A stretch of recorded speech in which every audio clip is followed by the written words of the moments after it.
You ask Tiger to solve. This deals with linear equations with one unknown. The final result is x equals -85.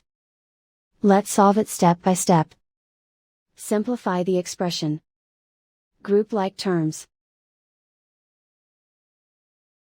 Simplify the arithmetic. Combine like terms.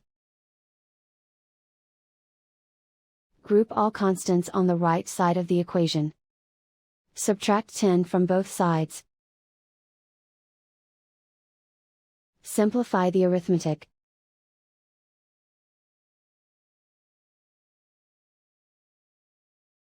Convert the r into a positive number. Multiply both sides by -1. Remove the ones. Simplify the arithmetic. And so the final result is x equals -85.